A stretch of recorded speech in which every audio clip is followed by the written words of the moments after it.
قدرت کو کیسے پتہ چلے گا کہ میرے ساتھ کیا ہوا؟ گھر کی چار دیواری کے بیچ میں کسی دو جاہلوں نے میرا کتنا دل دکھایا، قدرت کو کیسے پتہ چلے گا؟ قدرت کو کیسے معلوم ہوگا کہ میں نے خاموشی اختیار کی ہے؟ تو آج میرے خاندان میں ہر کوئی کہتا ہے کہ اس نے تو مذاق میں کہہ دیا تھا، اللہ تعالیٰ نے سچ میں اسے باہر کی زندگی دے دی۔ تو یہ چیزیں ہوتی ہے۔ تو میں ایک عورت ہوں، اب اگر کوئی چھوٹا بچہ، ایک 6-7 سال کا بچہ مجھے دیکھا تو مجھے آنٹی بلائے گا وہ۔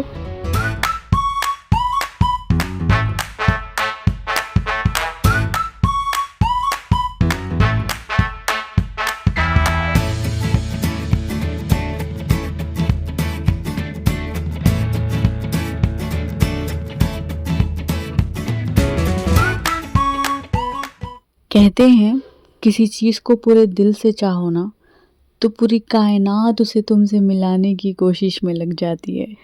یاد آیا کہاں کا ڈائلاگ ہے یہ؟ یہ صرف کسی مووی کی لائنز نہیں ہیں، یہ حقیقت ہے۔ اور اس کے علاوہ بھی ہم نے ہماری زندگیوں میں اپنے بڑے بزرگوں سے بھی ہم نے یہ سنا ہے کہ تم جو بو گے وہی کاٹو گے، ٹھیک ہے؟ تم جس کے ساتھ جیسا کرو گے تمہارے ساتھ ویسا ہی ہوگا۔ تو یہ کوئی چھوٹی باتیں نہیں ہیں یا سن کر سر کے اوپر سے جانے والی باتیں نہیں ہیں، یہ حقیقت ہے۔ اور یہ چیزیں نا آج کل ٹرینڈنگ میں بھی بہت ہے۔ لوگ اسے مینیفیسٹیشن کہتے ہیں کہ لوگ کسی چیز کو لے کر بہت ہی یقین کے ساتھ سوچتے ہیں، بہت بھروسے کے ساتھ یہ اپنے دل میں ٹھان لیتے ہیں کہ یہ تو ہو کر ہی رہے گا، اور وہ چیزیں ہوتی ہے، ٹھیک ہے؟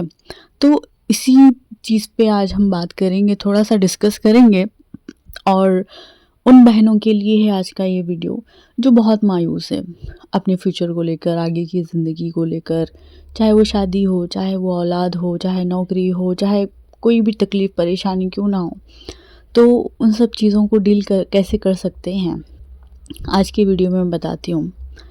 تو چلیے یہ چیز کو ہم صرف دنیا سے نہیں، تھوڑا سا دنیا سے ہٹا کر ہم تھوڑا سا اللہ اور بندے کے بیچ کی بھی باتیں کرتے ہیں۔ تو یہ تو حقیقت ہے کہ اللہ تعالیٰ اپنے بندے کے گمان کے ساتھ ہے۔ بندہ جیسا سوچتا ہے اللہ تعالیٰ اسے ویسا ہی نوازتے ہیں، ٹھیک ہے؟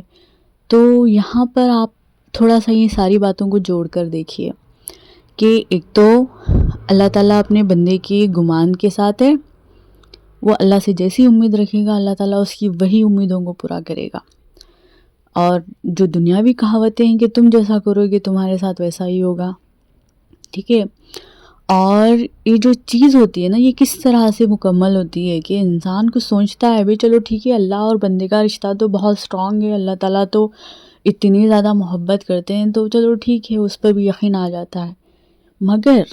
مگر جو قدرت جواب دینے کی بات ہوتی ہے نا، یہ کیسے ہوتی ہے؟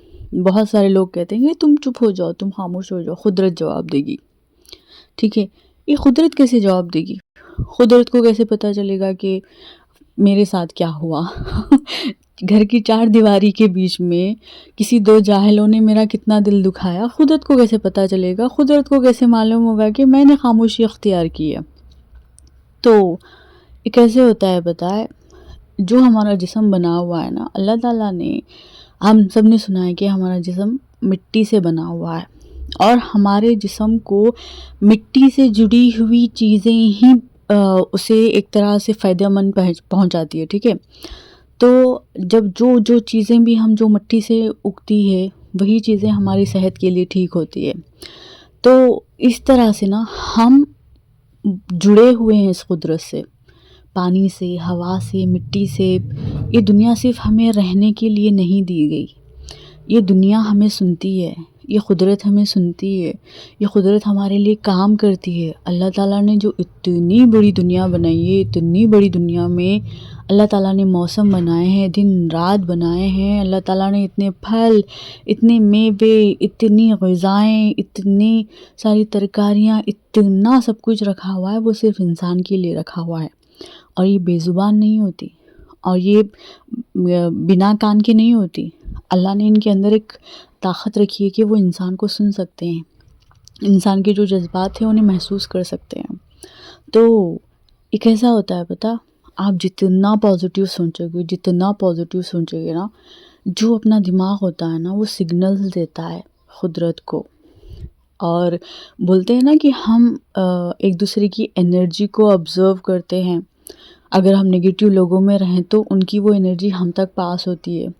اگر ہم بہت ہی پازیٹیو سننے والے خوش مزاج لوگوں کے ساتھ اٹھتے ہیں بیٹھتے ہیں، جو کامیاب لوگ ہوتے ہیں، جو اونچی سوچ رکھتے ہیں، جو نیک ہوتے ہیں، ان کی وہ چیزیں ہم پر اثر کرتی ہے. ٹھیک ہے، اگر کوئی نصیحت نہ بھی دینا پھر بھی انہیں دیکھ کر ہم کچھ سیکھتے ہیں، وہ ہمارے اوپر اثر کرتی ہے. اسی لیے کہتے ہیں نا کہ صحبت، دوستی، ماحول انسان کو بناتا بھی ہے بگاڑتا بھی ہے. تو یہ چیزیں کام کرتی ہے، یہ قدرت سچ میں سنتی ہے ہماری بات. تو جو یہ مینیفیسٹیشن ہوتا ہے نا، یہ ایک یقین ہوتا ہے کہ یہ ہو کر رہے گا میری زندگی میں. اب یہ نان مسلمس نے یہ ساری چیزیں نکال لی کہ یہ مینیفیسٹیشن ہے، مگر اللہ تعالیٰ نے ہمیں کب کا ہی ہمیں بتا دیا ہے کہ تم مجھ سے اچھی امید رکھو، اچھا گمان رکھو، میں تمہارے گمان کے ساتھ ہوں. اللہ نے ہمیں کب کا بتا دیا ہے ہمیں. تو آج میں آپ سب سے یہی کہوں گی، بہنوں اچھا سوچو. کوئی میرے بھائی بھی دیکھ رہے ہیں جو میرے بڑے ہیں، چھوٹے بھائی ہیں، جو گھر کی ذمہ داریوں سے بہت ہی زیادہ الجھے ہوئے ہیں، زندگی میں کمزور پڑ رہے ہیں. میں سب کے لیے کہتی ہوں اچھا سوچو، بہت اچھا سوچو. اس چیز کو نا میں آج پھر سے مجھ سے جوڑ کر بتاتی ہوں کہ میرا ایک بچپن میں ایک قصہ ہے میرے ماموں کے ساتھ. جو میرے بڑے ماموں تھے، بچپن میں جو 4-5 سال کی میں جب بچی تھی، جب پوچھتے تھے کہ کیسا دولہا چاہیے تجھے تو میں کہتے انڈیا والا چاہیے یا باہر والا چاہیے، ایسا پوچھتے تھے. تو میں بتاتی تھی کہ مجھے باہر والا چاہیے. تو جب میں لنڈن پہنچ گئی تو سب یہ حیران ہو گئے تھے کہ یہ تو ہنسی مذاق میں ہر بار مجھے جتنی بار بھی پوچھا جائے میں یہی کہتی تھی کہ مجھے کوئی باہر والا دولہا چاہیے. تو وہی بات حقیقت بن گئی، اور میرے دل میں بھی بہت یہی خواہش تھی، اور بچپن سے بھی میرا یہی تھا ارادہ کہ نہیں، میں انڈیا میں نہیں کہیں اور جا کر جیوں گی. اور مجھے پلین میں سفر کرنے کا بہت شوق ہوتا تھا، بہت بے چینی ہوتی تھی. تو یہ چیز اب مجھے ریئلائز ہوتی ہے کہ اسرا تو نے کچھ سوچا تھا اور بار بار سوچا تھا، اور تیرے اندر یہ چیز بہت اچھی طریقے سے بیٹھی ہوئی تھی، تیری یہ خواہش بہت مضبوط تھی، اور اللہ نے اس خواہش کو پورا کیا. ٹھیک ہے، تو دعاؤں کے ساتھ ساتھ یقین بھی بہت بڑی چیز ہوتی ہے. تو آج میرے خاندان میں ہر کوئی کہتا ہے کہ اس نے تو مذاق مذاق میں کہہ دیا تھا، اللہ تعالیٰ نے سچ میں اسے باہر کی زندگی دے دی. تو یہ چیزیں ہوتی ہے. تو مجھے اب ریئلائز ہوتا ہے کہ واقعی میں یار پازیٹیو سوچنا، اچھا سوچنا، آگے کی زندگی کو لے کر خوشیوں والی زندگی سوچنا، پرسکون زندگی سوچنا، یہ سارا گمان جب ہم اللہ سے لگاتے ہیں نا کہ اللہ تعالیٰ مجھے ایسی ہی زندگی دیں گے، ایسا ہی ہوگا میرے ساتھ، تو وہ ہوگا، وہ ہوگا 100% ہوگا. اور اگر وہ زندگی میں بھی اگر آپ کو چھوٹی موٹی کوئی مشکلیں، تکلیفیں یا الجھنیں آ رہی ہیں نا، تو وہ آپ کے لیے سبق ہوگی کہ یہ بیٹا یہ دنیا ہے، یہ دنیا میں اس طرح کے لوگ ہوتے ہیں، ایسے لوگوں کو ایسے ڈیل کیا جاتا ہے. ہمیں سیکھنا چاہیے، ہمیں پریشان نہیں ہونا چاہیے. تو کچھ دنوں سے میرے دماغ میں جس طرح سے میں تھوڑی سی پریشان تھی نا، تو میں جب بھی پریشان ہوتی ہوں تو میں اللہ سے دعائیں نہیں، صرف میں باتیں کرتی ہوں. اور جب باتیں بھی نہیں ہوتی تو میں خاموشی سے بیٹھ جاتی ہوں اور انتظار کرتی ہوں کہ اللہ تعالیٰ کب میرے دل میں ایسی باتیں ڈالیں گے جو میرے دل کو سکون دے گی. تو اب میرے دل کو اتنا سکون آ گیا ہے کہ دیکھ اسرا، تیرے ساتھ کیا نہیں ہوا، تو نے جو مانگا اللہ نے دیا، ایون تو نے جو سوچا وہ بھی دیا تجھے اللہ نے. تو اگر کوئی چھوٹی موٹی مشکل آ بھی گئی یا الجھنیں آ گئی یا کوئی ایسی چیزیں ہو گئی جو میں ہینڈل نہیں کر پا رہی ہوں، اس کا یہ مطلب ہے کہ تو تھوڑی سی کمزور ہے. مطلب یہ چیز ابھی، یہ سبجیکٹ تجھے ابھی نہیں آتا اسے پڑھنے کی ضرورت ہے. تو اللہ مجھے سکھا رہے ہیں کہ اسرا تو آج ماں ہے، ایک بیٹے کی، ایک بیٹی کی ماں ہے. تجھے اب سب کچھ سیکھنا ہوگا، دنیا میں جینا بھی سیکھنا ہوگا. دنیا میں ہر طرح کے لوگ ہوں گے، ان ہر طرح کے لوگوں کو تجھے ڈیل بھی کرنا آنا ہوگا، اور اس کے ساتھ ساتھ تجھے اپنے اخلاق کو بھی مضبوط بنانا ہوگا، اپنے آپ کو بھی مضبوط بنانا ہوگا. تجھے ایک بہادر ماں بننا ہوگا. تو مجھے یہ ریئلائز ہوا کہ واقعی میں یار میں ہر چھوٹی چیز کو میں کیوں پریشان ہو جاؤں. میں بڑی ہوں یار, میں بڑی ہو گئی ہوں, اب میں ماں ہوں تو میں ایک عورت ہوں اب. اگر کوئی چھوٹا بچہ, ایک 6-7 سال کا بچہ مجھے دیکھا تو مجھے آنٹی بلائے گا. وہ میں تو بڑی ہوں, میں تو چھوٹی نہیں ہوں. تو مجھے ریئلائز ہوا